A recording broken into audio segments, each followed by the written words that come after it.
I'd like to talk a little bit more about our sensory chakras.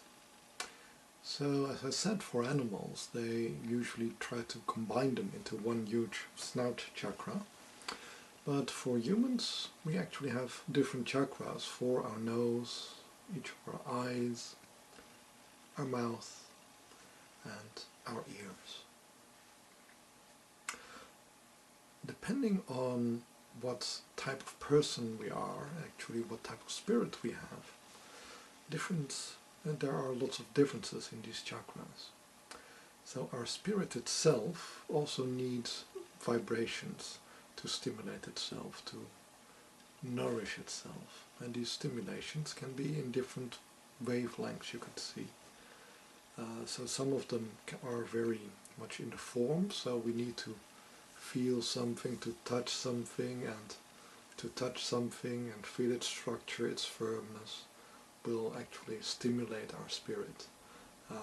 Then the spirit is very much into the world of form, you could say. This is one of the lower vibrations.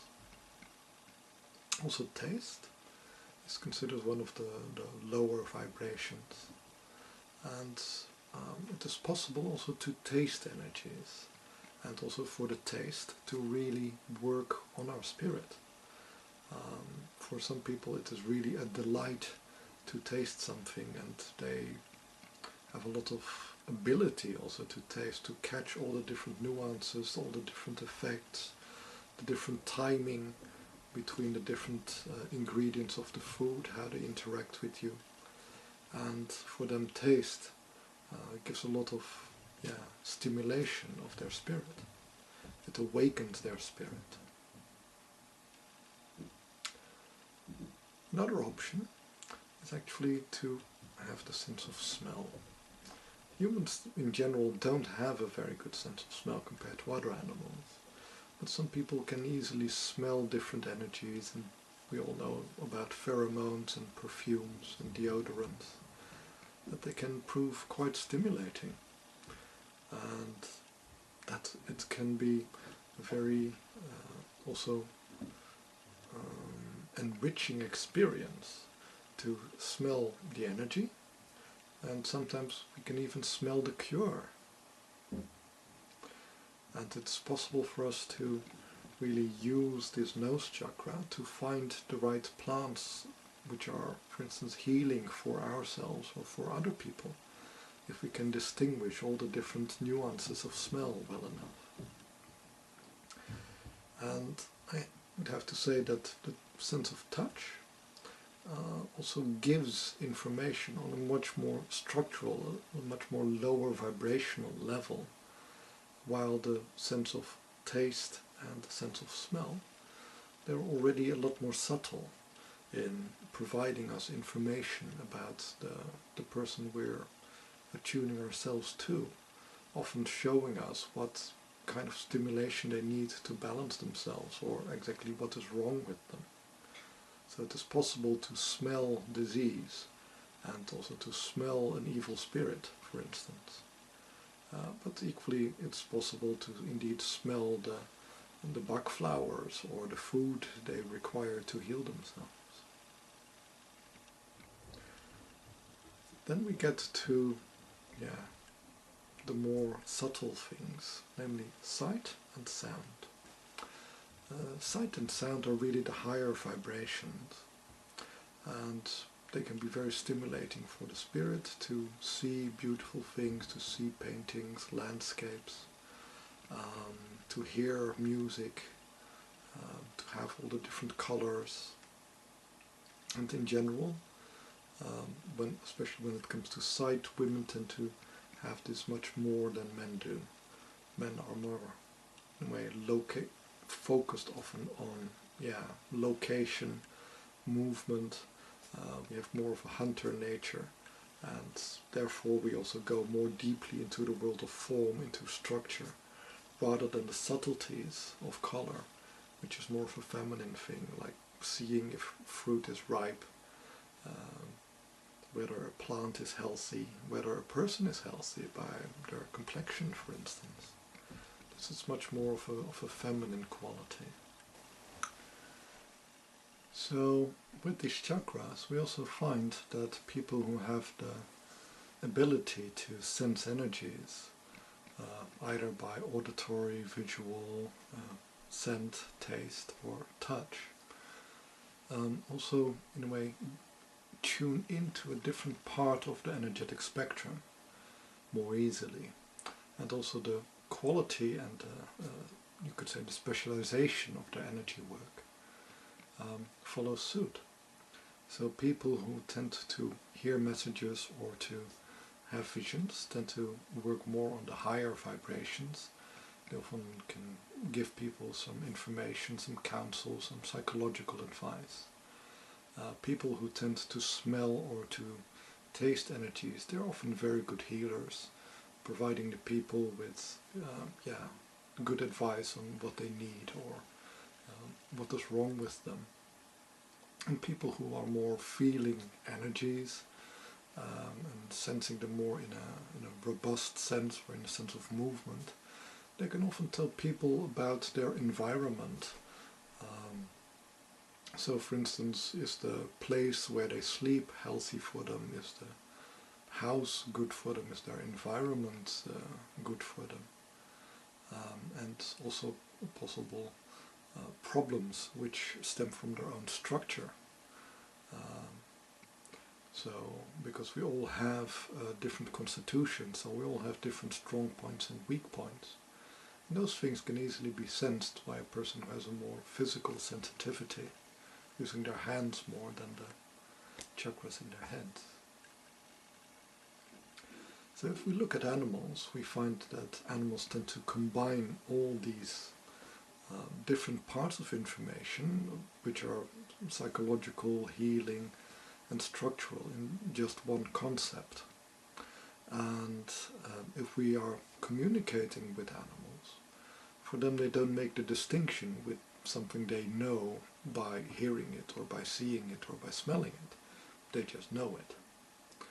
And in some ways it makes it a lot easier because you don't get contrary signals. Like, for instance, you might be tasting a person's energy and it feels very nice and yummy and tasty, but if you look at their energy body you might see black and brown spots indicating weaknesses, and then you get confused. It's like, what? One part of me is saying that this person is healthy, another part of me is saying the person is unhealthy. What is going on? What is happening? So for an animal it will always be a very complete picture of the person being as they are. And this is also the problem for us, that we have this selective blindness. If we're looking at something, we're not listening. If we're listening, we're not smelling. If we're smelling, we're not feeling. And because our consciousness is not very good at combining all these different impulses in a parallel way, but we have to do them sequentially, we tend to blind ourselves using our sensory chakras. And when we know that we're not seeing certain things or we're missing certain aspects of the energetic picture, that is okay. But most people who have this ability to hear energies, to see energies, they don't know the limitations of how skewed or partial their picture is of the whole of energetic reality which they're seeing. Because when a person sees something, they assume that they see everything. When a person hears something, they assume they're being told everything. When a person smells an energy, they assume they smell all that there is around them. But with energetic perception, this is really not the case, because every different chakra has a slightly different attunement. So as I mentioned before, some people have very wide range chakras. So if, for instance, my ears are a very wide range, I will also be picking up information, for instance, on much lower things like what food would be good for them or what might be structurally wrong with them. But in general, these sensory chakras tend to be quite specific for a singular vibration. It's also important to note is that although these chakras are mainly sensory and absorbing information, it is possible to send energy. also through these chakras, and that energy will also tend to have the same vibration. So things we send out through our ears and eyes tend to have a higher vibration than the things we send out through our mouths or through our hands or through movements. It's also by moving in a certain way we can also create energies and send energies. There's not really one method which is better than another. Is it better to heal with your eyes? Is it better to heal with your hands? Is it better to heal with your voice? I have a horrible singing voice, but there are people who do wondrous healings using tones, using mantras, using prayers, for instance. And this is really perfect if it is indeed also a problem on that level. So if a person has a very subtle problem, it might be better to have that person looked at. If the person is more having a health issue, then it might be good to have a person prayed for or chanted for or sung for. And if a person is having a very more structural problem, then it can be good to do the right movements, both to witness the right movements and to do them yourself. Because by doing, for instance, yoga or tai chi or karate, you also create an energy field, an energy around you by the very actions which you perform. And the same also with, for instance, calligraphy and writing runes. By the act of the motion, you also generate the energy, you create the energy on a very low vibrational level where it can really affect the structure or the environment. So depending on the situation, you ideally would want to use a different vibration also to deal with it. But I think it's most important to follow your own strong suit and to do what you're meant to do, rather than to try to become a jack of all trades. If you're meant to be a specialist, allow yourself to be a specialist and then work together with other specialists who have different specializations, rather than forcing yourself to be a general practitioner who knows a little bit of everything and nothing about anything. Using these chakras to send energies is in a way a reversal. Like we're used to using our mouth to send energies, we're used to talking, to singing, to shouting, but using eyes and ears to send energies, that's a little bit odd for most people. But chakras can really work both ways. And even the nose, we can send energy using our nose chakras. To stimulate these chakras to send energies, we have to stimulate them in the right way. So, for instance, for the eyes have the element of fire. So we need to meditate on fire to stimulate our inner fire element. And when we work with this inner fire element and to try to focus it in the eyes, the eye chakras will open, and we can send energies to people by looking at them. Ears carry the energies of wind.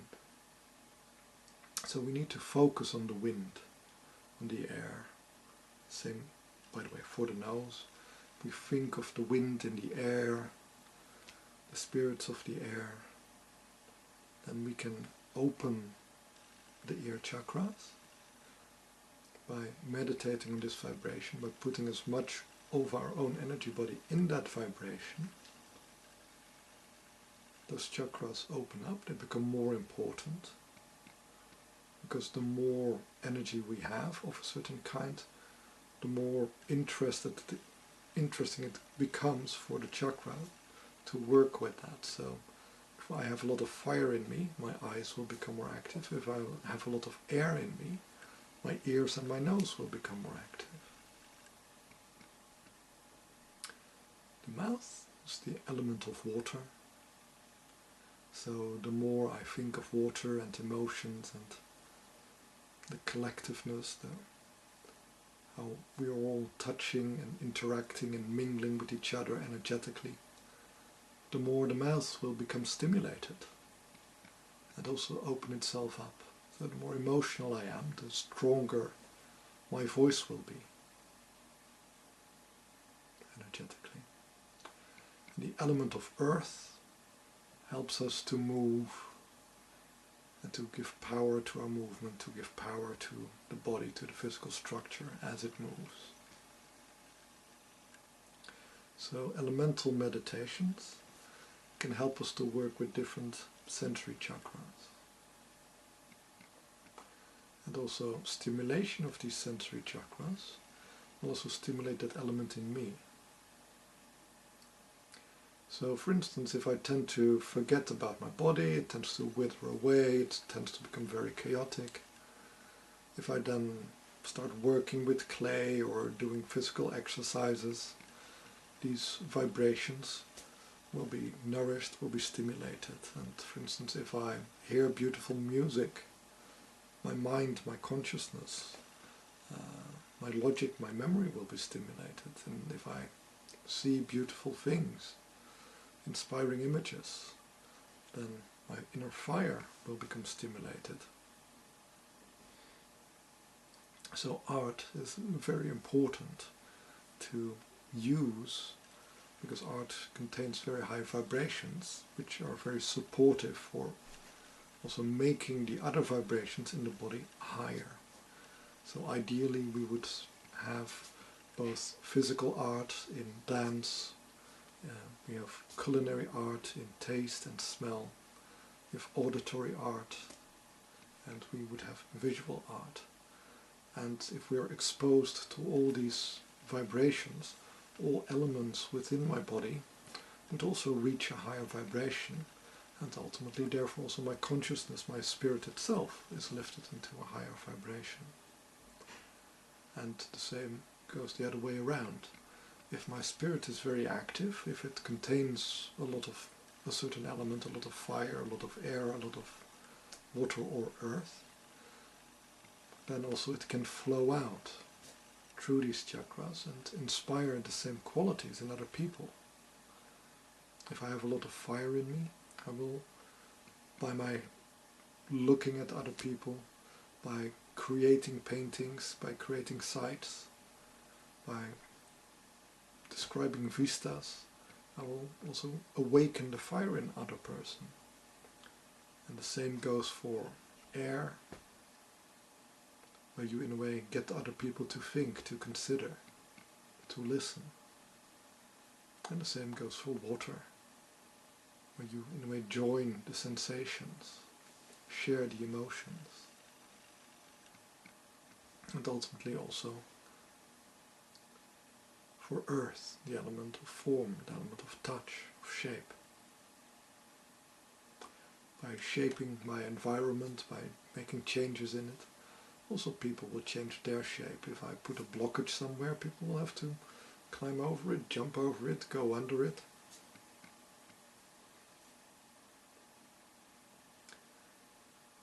It's not as common to work with these higher chakras as it is with the hands, but fortunately at least sound healing is getting more and more common. Aromatherapy is also now getting more common, and slowly but surely people are also learning, or relearning I should say, that it can be very healing to look at certain shapes, certain colors, and at even certain materials to be worn, like silk, wool, moss, can have very strong healing qualities. That certain materials in the clothing will change the structure of your energy body for the better, and certain elements in your environment will change it for the worse. That's not only what we wear on our bodies, but also what we surround ourselves with. The things we put in our house, is it all plastic and aluminium? Is it wood and natural stone? Is it concrete and fiberglass? All these things affect the earth element in our energy bodies. and therefore also affect our spirit, affect our mental health, affect our physical health through the change of energy they create. And by becoming aware of all these different vibrations, we can slowly become aware of the whole of the energetic cosmos as it is around us. And depending on our own sensitivity, we also find that we need to pay the most attention to that. So the vibrations we are sensitive to, for instance, if I'm very sensitive to what I see, then this is also my greatest vulnerability. So I will be aware of any problem, but any problem will also affect me very strongly. And my blind spots, for instance, if I'm not feeling anything with my body or I'm not moving, then it's a blind spot, but it's also because there's very little energy there. It also won't disrupt the rest of my energy body as much. So blind spots don't require a lot of attention, but because they can go unsupported or unnoticed for a very long time, the cumulative effects can be quite strong. So it's important to realize your blind spots, ask somebody else to arrange that in a way which is good for you, and then you can more or less forget about it. Don't think about food, for instance, if it is not your forte. Just make sure that somebody tells you what you should eat and what's a healthy diet for you, and follow it. And if it is more or less in the same ballpark, you won't suffer too much from it either. Opening these chakras can be a little bit of a tricky thing, also for many people. When, for instance, opening the eye chakras, many people complain of feeling dizzy or eyes starting to irritate or to water. Same thing for opening the ears. People hear sounds or bells or sirens or other effects of opening these chakras. And this can be quite disconcerting. What is important is that you know what is going in and what is going out.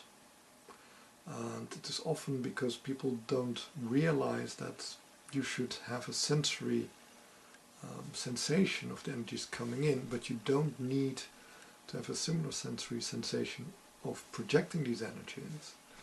That we get a lot of these feedbacks. So it is hard to both look and to project energies with the eyes at the same time.